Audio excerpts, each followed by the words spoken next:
waliwo omusajja ateeberezebwa okubeera nti nno yalidde mukyala we, yamusazeesaze n'amukolamu omukyomo n'afuna obuti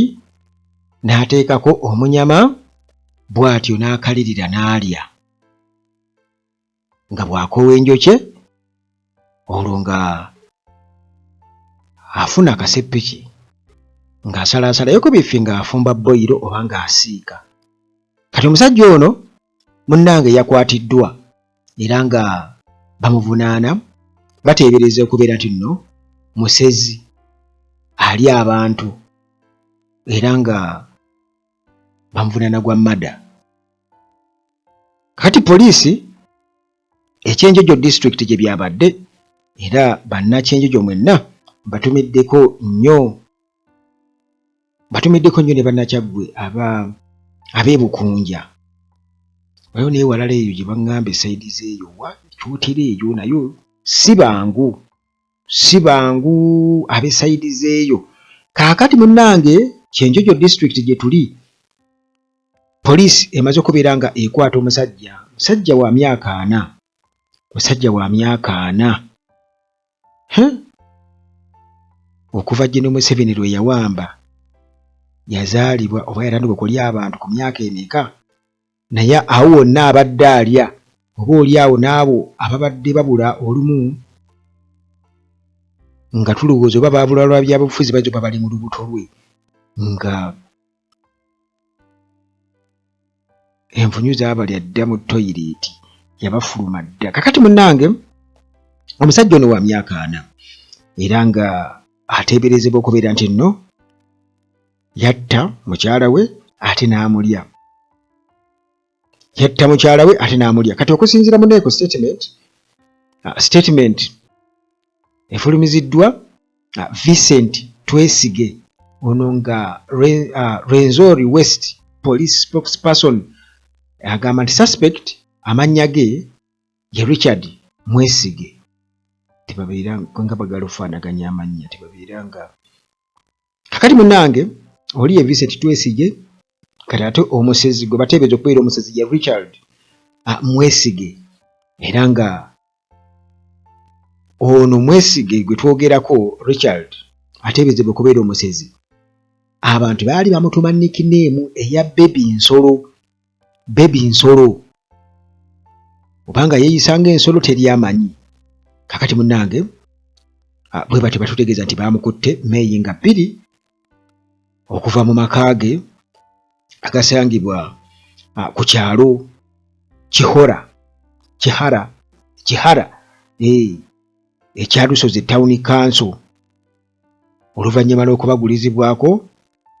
nga poliisi tebannange omusajja ono tumulaba nga azza obwenkulumu ng'embuzi ateeka okuba nga yalya mukyala we. Kakati munnange ngenda kulukuwa mu bujjuvu naye sooka omanye nti aba Maintenance Palace balina sola wona enzikiza amasannyalaze gavaako buli kaseera era gwe ayagala sola n'ebyamazzi n'ebyamasannyalaze aba Maintenance Palace babirina. Tobeera mu kizikiza kugambye nti bw'oba olina ennyumba yo ng'adi wagizimba eyo teri masannyalaze nga Museveni aweza kimu mwalo mu myaka 4 nga ye agamba nti olw'okubanga mulonda Nuupu mu myaka 4 y'ensonga kitabawo amasannyalaze. Aba Maintenance Palace balina sola ate nno osobola oteekamu water heaters mu binaabiro n'oteekawo security lights nga zijjako zokka zeeteekako zokka n'oteekako n'osima oluzi n'oteekako water pump neega pumping n'egateeka mu ttanka oba okufugirira ebirime byo. CCTV cameras abalunda ebyennyanja mwetaaga kamera awo ku byennyanja byammwe. Kakati aba Maintenance Palace balina byonna. Hillside View Apartments, zino apartments za mulembe nnyo zisangibwa ku Entebbe Road ejjanyi ku Kyaki. Bw'otuuka e Namulanda ekitende oba ekajjansi buuza ejjanyi ku Kyaki yewa bajja kuba munnange bakulagirira. Transport wa bwerere singa oba ogijja wano ku Uganda at large kubanga oba bakubira butereevu. aba Amora Beauty bano balina shea butter ali organic ono nga amalawo oba alimesa enkanyanyo okubeera nga zikulumba. Bwe twogera ku kiro ekiri organic kiba tekirimu chemical. Kakati gwe wonna gy'oli mu nsi wonna w'oli basobola okutuusaako. Dokita waali ku birwadde ebyenjawulo temufa birwadde muganda wange. Dokita waali bye mwogeredde bingi nnyo abamutegeera bamutegeera nti gwe oyina ebirwadde prostate ekivumba kyaki asobola kiddamu n'akizimba endwadde z'omutima endwadde za kidini n'endwadde endala zonna gwezewa amagumba tenyama yava ku magumba gannuma ebyo byonna tabimanyi. Kakati munnange tuddeyo ku mboozi yaffe ngenze ne ŋŋamba nti ennyama bweba yava ku magumba musezi ye ng'ate kuba ono kati bwe twogerako Mwesigye tali yekka n'abasezi abalala gye bali bangi nnyo era emboozi eno bagiwulira muganda wange. Kakati tetumanyi oba omuntu ayinza kukola atya obutalibwa musezi kubanga alako ku firimu eri gye bayita Vampire Diaries nga bw'otayagala vampire ekulye olina okuba nga onywa Vavein mu mubiri gwe mubeeramu Vavein tekulya vampire. Byali mu Vampire Diaries bya firimu kati tetumanyi oba omusezi naye oba kibagamba nti omulambo baguteekamu amafuta omusezi tagulya naye abasezi bakati balya mirambo gino baleka balya bano we bagize ayagala gwe yettidde ayinga eby'empologoma terya kyetasse. Kakati munnange tetumanyi Mwesigye kyagenda kutugamba ayinza okutugamba nti omuntu yabadde amaze okufa n'alaba nga bw'anaabika bajja kumutwala bamuziike ate afune emirimu mingi ndowooza n'asalawo agambe nti ebisigalira bye baasanze ewuwe ndowooza nti yoyo asigaddewo. Kakati munnange okusinziira ku Twesigye kati ono ye spokesperson owa poliisi Rwenzori West omwogezi wa poliisi atugamba nti bazze okutegeera bino oluvannyuma lw'abatuuze okubeera nga babadde concerned nga tebalaba Rukia Kalungi tebamulaba. Rukia Kalungi beebuuza Rukia Kalungi yalaga wa myaka 35 ono gwe twogerako eyamulidde Richard Mwesigye wa myaka 4 kakati munnange ono wa myaka 35 nga tebamulaba abatuuze ku kyalo. Rukia Kalungi munnange nga bagamba baba kimanyi bulungi nnyo nti ono abadde partner wa Nsolo kubanga nagge nti nno Richard Mwesigye kigambibwa okuba nti abadde alina erinnya nickname bamuyita Baby Nsolo. Kakati munnange bagenda okulaba mukyala wa Baby Nsolo tebakola ki tebamulaba so nga ate bano mbu babadde balina omwana si wa myezi mingi babadde kye bajje bazaale. Kakati munnange ye ne Kalungi babadde balina omwana era nga ono abadde talabibwako mu kitundu abantu bwe babadde bamumanyidde mbu okumala omwezi gumu n'ekitundu nga tebamulaba kati balina okubeera nga babeera suspicious nti ono ali ludda wa. Naye era nga Mwesigye ono babadde bamwekengera kitegeeza babadde bamwekengera wabaawo embeera oyo akulya baatugamba nga nti nno tetweggama nkuba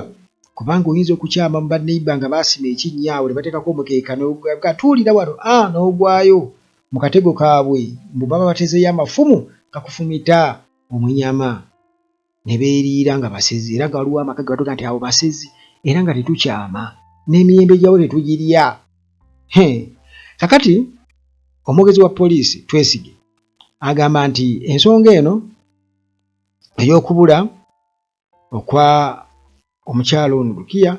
agamba nti baakufunye okuva eri Kyalusozi mbu ba-reportinze Kyalusozi poliisi eya reportinze yabadde asaaba aheebwa ngono LC1 chairperson owa Kihara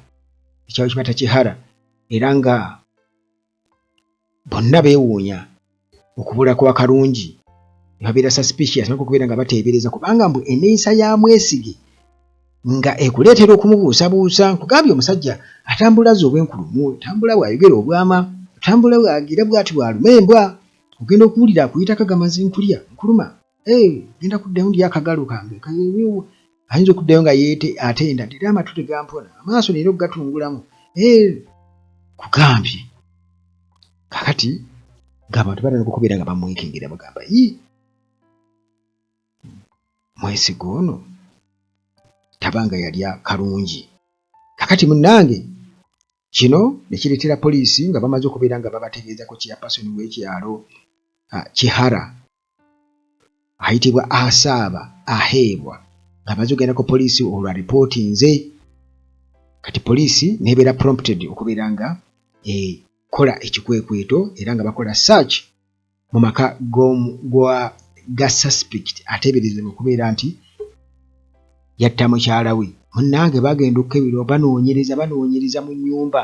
ne basangayo ebitundu by'omubiri ebirala nga bivunda ebitundu kati nno Twesigye omwogezi wa poliisi yatugamba kati agamba omutwe gw'omuntu baagusangayo nga bagusibye mu kaveera nga guli awo ku omulabba nga guleereeta guti kati ate ebitundu ebirala omuli amagumba engoye byonna nga balina we babitadde era ne babirikavaringa ng'omukulu alina w'abitadde Mwesigye agamba bino bijja kuuma nga biwunyiiwunyeemuuko katono nga bivunzevunzeemuuko munnange omwogezi wa poliisi Twesigye ayongerezako n'agamba nti ebitundu eby'omubiri baabitutte mu ddwaliro Kyenjojo General Hospital okukola DNA analysis bakakase oba nti ddala gwe basuubira okuba nti yabaddewo omukyala Mama Baby owa Mwesigye by'ebitundu bye nga bagenza okukola postmortem kakati munnange okusinziira ku Asaba Kalungi ne Mwesigye bagamba nti bano babadde mu kwagalana okw'emirembe romantic relationship munnange mu relationship yaabwe eyo ebadde romantic nti bwe batyo ne bazaala omwana wa myezi 3 waali awo ndowooza omusazi n'agamba nti kakati omwana wuuno kati ate ono omwagaza ki kati munnange ayongezako n'agamba nti Mwesigye kigambibwa okuba nti yatta mukyala we n'amulya kubanga nti alimu emize egy'okulya baba mukwata n'omulambo ogw'omulumu tetumanyi naye mbwe abatuuze bagamba mbu ono babadde bamwemulugunyaako kubanga alimu emize egirya abantu ayinza okuba yalidde Kalungi bwe batyo bye bakaaba abantu ati bagamba nti oli wamukisa nga ali bwengo ova mu lubuto odda mu lubuto kakati tetumanyi